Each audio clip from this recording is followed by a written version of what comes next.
Salut à toutes et à tous. Je vais vous faire une petite vidéo parce que j'ai bon nombre de questions qui m'ont été posées par rapport à moi, à mon écurie, mon parcours, etc. J'ai de plus en plus de questions et de demandes. Donc je me suis dit que passer par une petite vidéo, ça pourrait être comme le best. Et puis je vais répondre à pas mal de questions qui m'ont été posées. Donc c'est parti.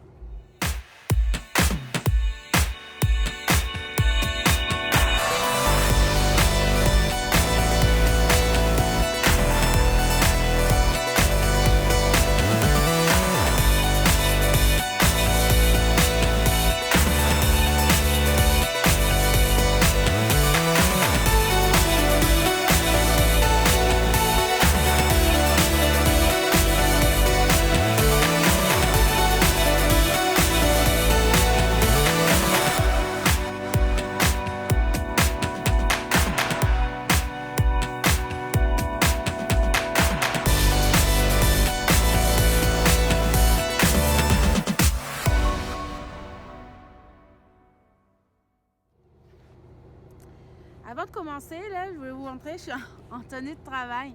Puis là, je suis en train de regarder un coucher de soleil qui est juste magnifique. L'avantage de travailler dans le Grand Nord, c'est de pouvoir voir ça.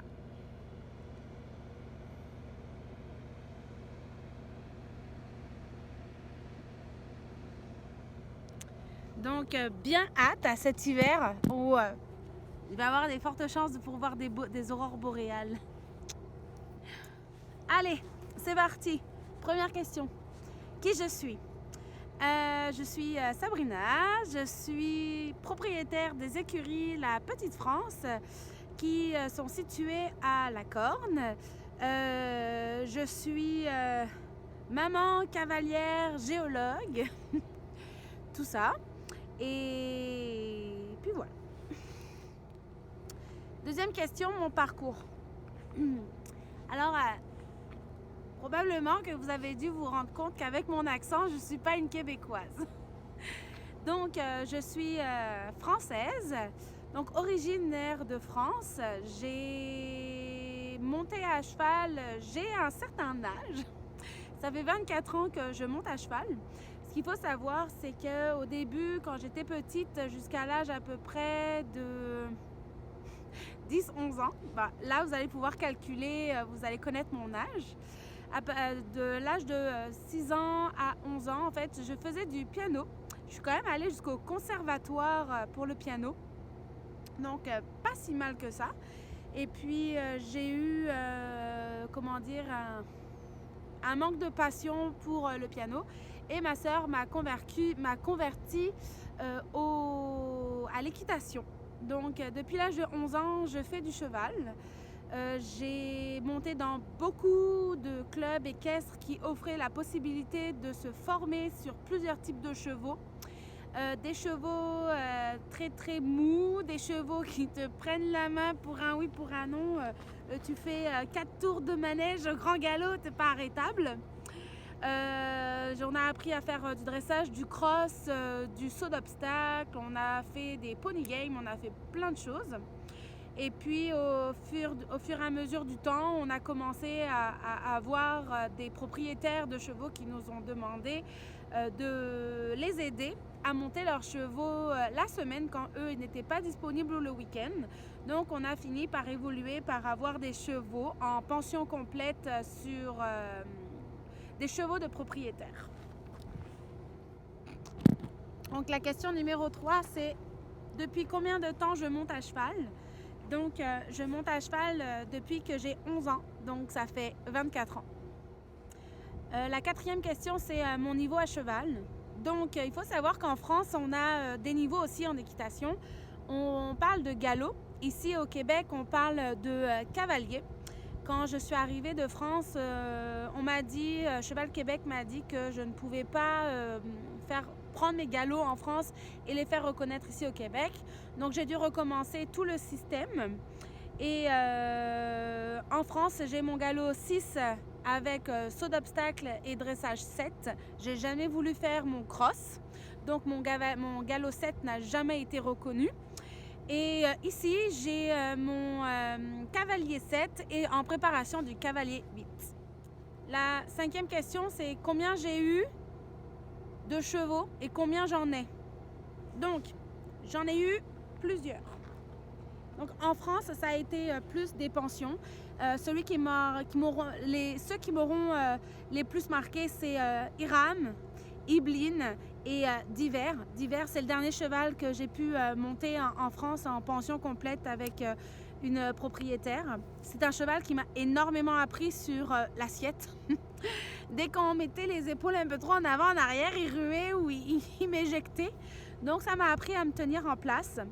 Et ici au Québec, en fait, donc en France, j'avais pas de chevaux. Et quand je suis arrivée au Québec, j'ai pas eu le choix que d'acheter mon cheval si je voulais faire de l'équitation parce qu'il n'y avait pas de centre équestre à l'époque quand je suis arrivée, donc en 2010. Donc vous connaissez tous ma jument de cœur, Makatou, qui a 16 ans. 2 ans après, j'ai acheté Hero, mon thoroughbred, l'âme sœur de Makatou, que je pourrais jamais vendre, qui a 17 ans. Ensuite, j'ai acheté Oli. C'est une petite jument qui, au jour d'aujourd'hui, doit avoir 7 ans, 8 ans peut-être. Je l'ai vendue à une madame qui habite à Bellecour. Ensuite, j'ai eu mon défunt cheval, mon grand roux aux grandes oreilles, Excalibur, qui est décédé il y a 1 an et demi d'une crise cardiaque. Voilà, malheureusement. Ensuite, j'ai eu Kalinou et Oné qui sont arrivés tous les deux de la même écurie que Excalibur.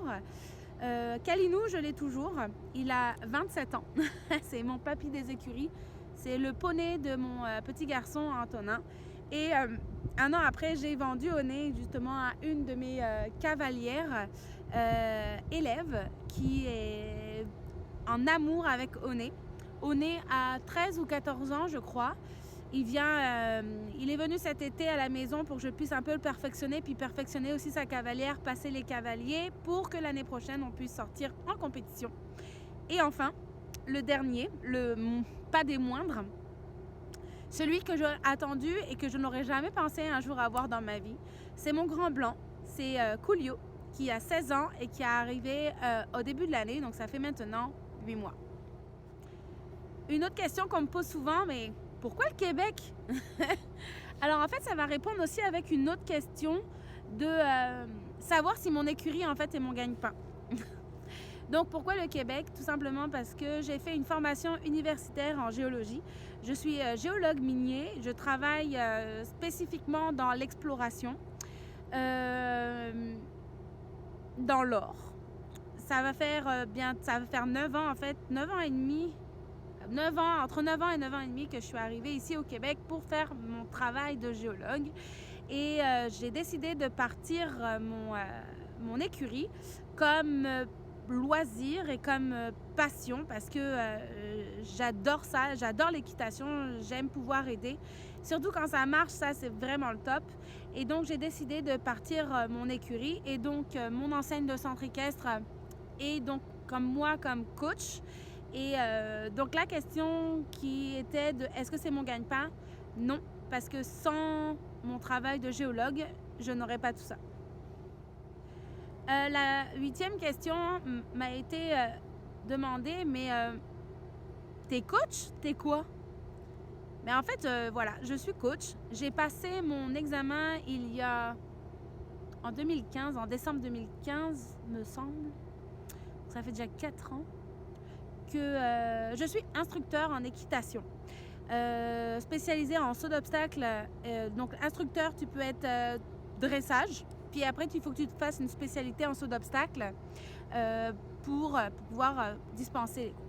Donc en fait, un instructeur, c'est quelqu'un qui va pouvoir t'aider, te donner des cours. L'instructeur, en fait, pour qu'il soit reconnu pour Cheval Québec et pour qu'il y ait vraiment de la transparence auprès des personnes, des futurs clients et des clients qui montent à cheval, c'est que Cheval Québec nous oblige à avoir des papiers, une assurance, des papiers, de la formation, devoir se former à cheval et aussi, comment dire, autres.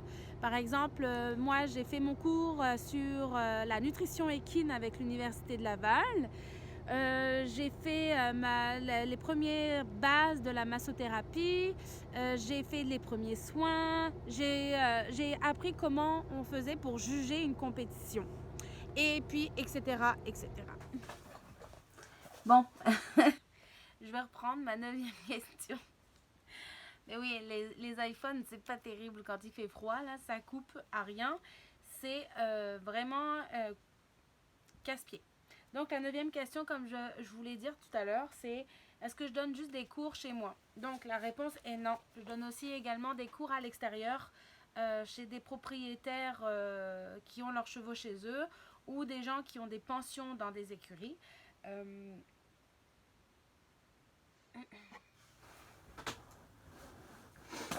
10e question. Suite à ça, on m'a demandé, mais si t'es classique, est-ce que tu peux donner quand même aider des gens en western? La réponse est oui. Parce que oui, je suis certifiée. Puis oui, les gens qui veulent que je les aide, je ne vais pas faire que 100% du classique. J'aide les gens qui ont des difficultés avec les chevaux pour monter dans les remorques. J'aide les gens aussi tout simplement à essayer de comprendre leurs chevaux. Un cheval qui est fougueux dans un champ ne veut pas dire forcément que c'est un cheval fou. J'apprends aux gens à longer, j'apprends aux gens à se tenir en selle. Quand on s'en va en balade, je démystifie vraiment tout le côté un peu compliqué de l'équitation. C'est le 3/4 du temps, c'est à cause du mouvement. Puis je reprends aussi des cavaliers qui ont eu des chutes ou des mauvaises expériences à cheval. Et je resolidifie en fait soit leur passion ou soit leur couple équin. Dernière question. Question bonus. Je pense que c'est la question qui m'a été le plus demandée depuis plusieurs années. C'est comment je fais pour tout faire. Alors, faut faire bien attention à ce que vous voyez sur les réseaux sociaux. Moi, mes réseaux sociaux, tout paraît très facile, mais quand tu veux, tu peux. Et quand tu peux faire énormément d'heures. Moi, pour faire un tour rapide en fait de ma journée, je me lève à 5h30 le matin, puis je me couche pas avant 10-11h. Ok. Et dans tout ça, ça prend ma journée de travail qui peut être, quand j'étais à Val d'Or, qui était de 8h et ou 9h, ça dépendait. Puis après, j'ai tous les à côté, donc la gestion de mes chevaux, m'occuper de mon petit garçon, être avec mon conjoint, manger, réparer s'il faut des bris qui ont été réalisés dans la journée, ou alors des bris depuis plusieurs semaines que tu n'as pas le temps de faire, mais là tu prends le temps de le faire. Tu donnais des cours, ça c'est souvent le week-end ou mais en soirée. Et quand tu as le temps, monter à cheval. Mais voilà, c'est comme on a tout ce que j'ai tout ce que j'ai aujourd'hui parce que justement je fais énormément d'heures et par chance, je ne nécessite pas avoir des nuits de 12 heures. Donc voilà, j'espère que cette petite vidéo vous aura plu. J'espère qu'elle va vous avoir répondu à certaines de vos questions. Puis j'ai eu énormément de questions sur la construction d'une écurie. Donc comme je disais, j'ai eu énormément de questions aussi sur la construction d'une écurie, comment se starter finalement pour avoir les chevaux chez soi. Donc ça sera sur une prochaine vidéo où je vais pouvoir répondre à toutes vos autres questions qui m'ont été posées. Donc j'espère que cette vidéo vous aura plu. Je vous dis salut, bye!